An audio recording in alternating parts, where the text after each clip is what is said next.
Hoje, dia 11 de setembro, é celebrado o Dia do Cerrado. E pelo que a gente viu agora, não tem muito a ser comemorado, né? O levantamento recente aponta que o bioma tem um foco de fogo a cada 6 minutos.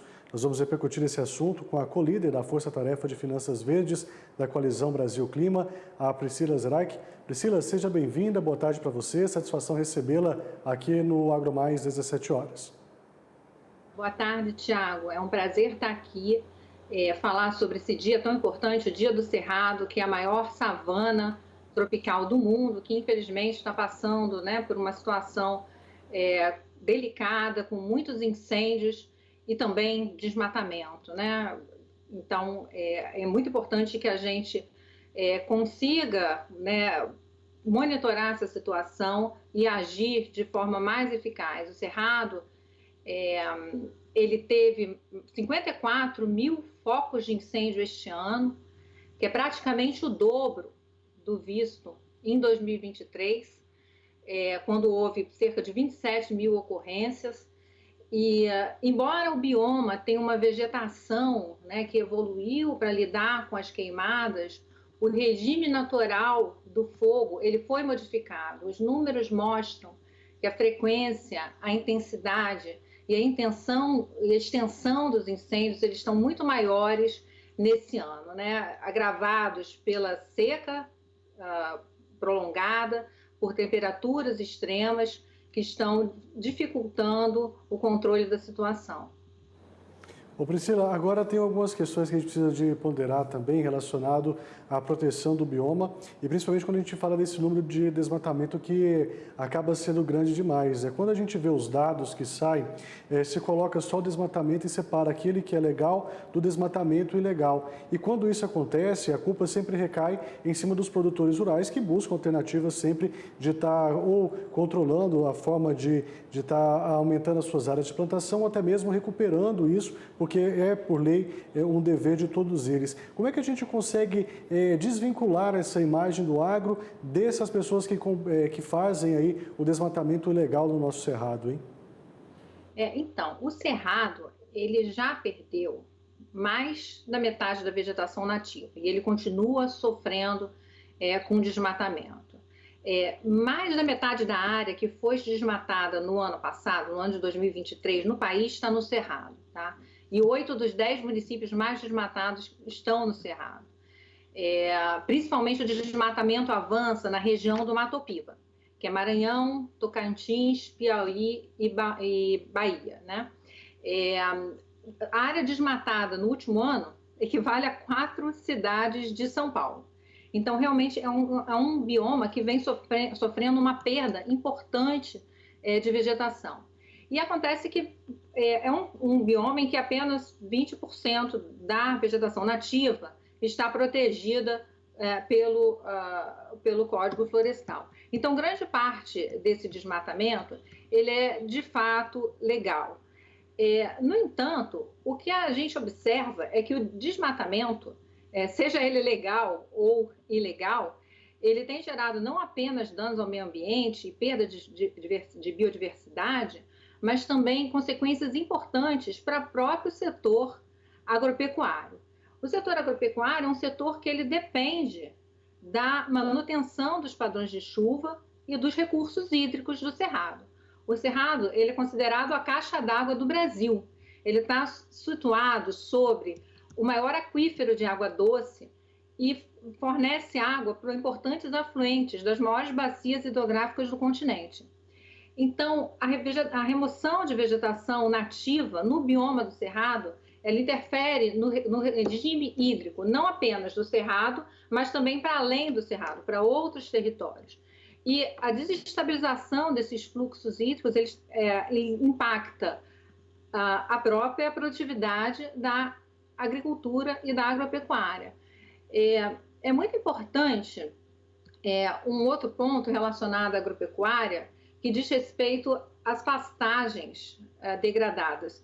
1/3 das pastagens do país estão no bioma do Cerrado, que concentra a maior parte de pastagens com indícios de degradação no país. O aumento da produtividade, a recuperação dessas pastagens pode ser uma importante forma de se aumentar a produção e produtividade agropecuária sem desmatamento e sem remoção de vegetação nativa, que no fundo vai impactar a própria produtividade do agronegócio. Tá certo. E para a gente finalizando, aqui no Distrito Federal mesmo, né, nós temos uma área de cerrado muito grande e existe dois programas importantes que são colocados aqui. Um deles, até referência na última COP que nós tivemos, que é o programa ABC+, que recupera essas áreas degradadas, principalmente usando aí a pecuária. Um outro programa, que esse já é mais local, aqui da Emater do Distrito Federal, é o produtor de águas, onde o produtor ele acaba recebendo, né, incentivos financeiros para estar recuperando as áreas degradadas, principalmente as matas nativas do Cerrado, e mantendo sempre ali a sua água e também a vegetação nativa. São dois projetos importantíssimos que podem ser levados aí para o país inteiro para a gente recuperar esse cerrado e evitar esse nível de queimada tão alto como esse que a gente tem visto? Perfeito. Esses programas, né, de recuperação, principalmente, né, relacionado ao bioma do Cerrado, eles são extremamente importantes. No entanto, a gente tem um estudo recente de avaliação do programa ABC Recuperação, onde a gente mostra que os resultados, quando olhamos imagens de satélite das áreas que receberam o crédito do ABC Recuperação, implica que não houve uma melhora significativa da qualidade das pastagens dessas glebas, né, dessas áreas que receberam o crédito. É muito importante que, além do crédito, haja instrumentos adicionais de política pública atuando junto. Então, o estudo mostra que é bastante relevante o acesso à assistência técnica, para que o produtor saiba quais plantas plantar, o tempo de plantação e como conseguir manter a qualidade das pastagens. Igualmente importante, acesso a instrumentos de gerenciamento de risco, como, por exemplo, o seguro rural, que vai permitir que o produtor lide com as incertezas relacionadas a esse investimento em recuperação de pastagem, e também uma renda de transição, porque por um tempo o produtor, quando ele vai recuperar a pastagem, ele pode não ter acesso ao uso produtivo de um pedaço daquela terra. Então, uma renda de transição pode ser necessária para que o produtor viabilize economicamente aquele investimento. Além, é claro, de um monitoramento mais efetivo do uso do crédito nessas áreas, para garantir que os investimentos necessários para a recuperação estejam sendo feitos.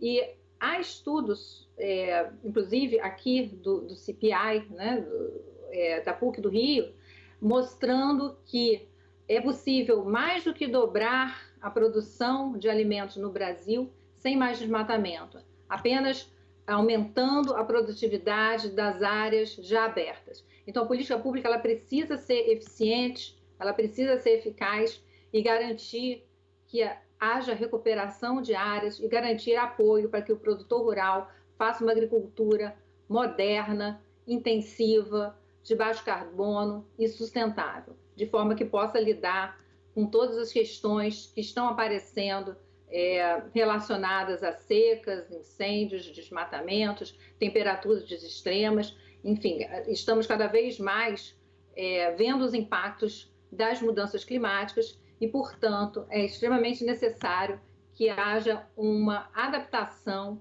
e uma maior sustentabilidade da agricultura, uma transição, né, para uma agricultura de baixo carbono que possa ser resiliente a todas essas questões. Tá certo, né? E nós temos que ficar sempre observando isso e, claro, trazendo aqui os bons exemplos aí dos nossos agricultores. Ô Priscila, mais uma vez, muito obrigado pela sua participação. Torcemos para que a chuva chegue logo para amenizar essa situação no nosso cerrado. Até um próximo encontro, viu? Muito obrigada, Thiago. Até mais. Um abraço. Até.